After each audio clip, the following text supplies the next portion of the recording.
उत्तर बिहार में किसानों की मांग को लेकर के राष्ट्रीय जनता दल आज धरना पर है और हमारे साथ है बक्सर के सांसद। बात करने का प्रयास करेंगे कि किस तरह से किसान विरोधी पूरी तरह सरकार, पूरे बिहार की सरकार किसान विरोधी सरकार है।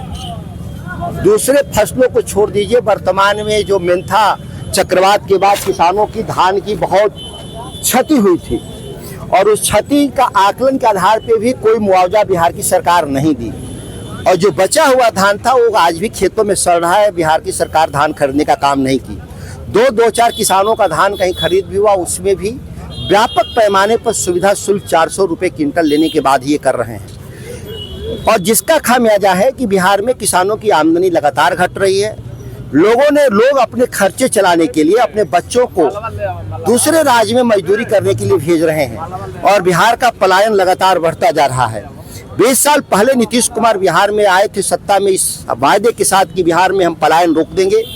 उस समय 1.5 करोड़ पलायन था, आज यह पलायन 3 करोड़ बढ़ करके हो गया। तो ये कैसे लोग सरकार चला रहे हैं कि इसके चलते लगातार पलायन बढ़ रहा है और किसानों की आमदनी घटती जा रही है। किसान फीडर की बात कर रहे हैं लोग। मंडी कानून समाप्त हो गया बिहार में, जिससे आपने इस्तीफा दिया था। देखिए, पहला उन्होंने मंडी कानून के जरिए किसानों पे, उनके आर्थिक व्यवस्था पे हमला किया। अभी 2-3 सालों से लगातार कृषि फीडर गांव-गांव बना रहे हैं और किसानों की बिजली कटौती कर करके पहले जो 20-22 घंटा मिलता था उसको कटौती करके अब 8 घंटा बिजली दे रहे हैं, जिससे हमारी खेती की लागत लगातार बढ़ रही है। किसानों को परेशानियां बढ़ रही है। जो किसान एक दिन में काम कर लेता था उसी काम को 4-4 दिन लगातार उसको करना पड़ रहा है पटवन में, जिससे वो दूसरा काम नहीं कर पा रहा है। ये दूसरा उस पर आर्थिक चोट है नीतीश कुमार की सरकार का। और तीसरा है कि बिहार के भीतर फर्टिलाइजर किसी को किसान को समय से नहीं मिलता। 150 से 200 रुपये ज्यादा भुगतान के बाद ही उसको यूरिया और डीएपी मिलता है।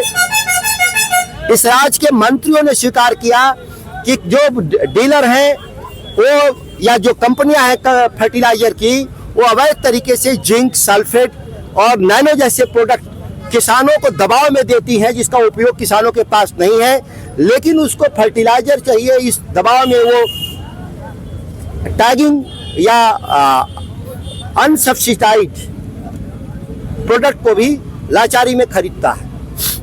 एक सीधा सा सवाल है, बक्सर ही नहीं बिहार के संसदीय इतिहास में जितने सांसद हैं सबसे ज्यादा योजना 12 करोड़ की योजना 2 वित्तीय वर्ष में आपने दी है। बीजेपी, जदयू, तमाम लोग आपके पीछे।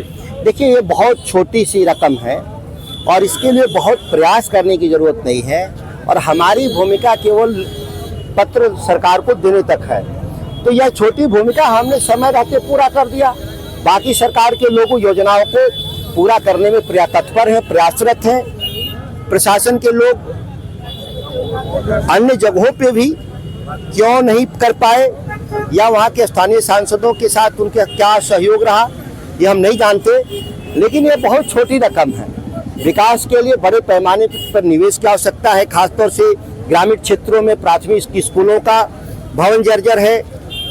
आज भी ज़्यादातर आंगनबाड़ी केंद्र भाड़े पर हैं, ज़्यादातर स्वास्थ्य केंद्र के भवन नहीं है, बच्चों को लाइब्रेरी खेल मैदान नहीं है। इसलिए देखें, जिनके भी जरिए या तो जनप्रतिनिधियों के जरिए भी इस काम को आप आगे बढ़ा सकते हैं या सरकार को दूसरे भी एजेंसियों के जरिए इस काम को आगे बढ़ाने की जरूरत है। आपके संसदीय इलाके में 2014 में फूटा था नारियल फ्लाईओवर के लिए।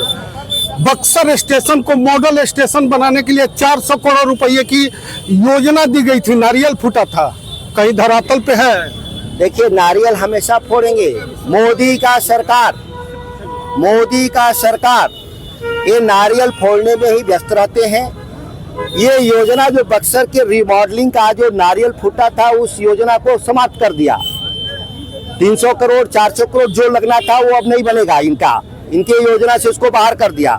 पिछले साल बजट में बक्सर से भागलपुर के लिए एक्सप्रेसवे बनाने की बात कही थी सरकार, वो भी योजना गायब हो गई 18,000 करोड़ की। अब वो योजना सरकार नहीं बनाएगी।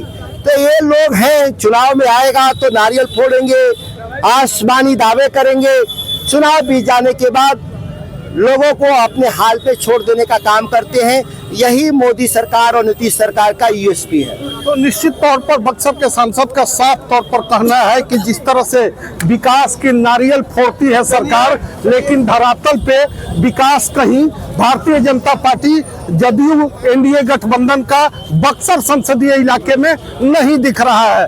बबलू उपाध्याय, न्यूज़ 24, बक्सर, बिहार।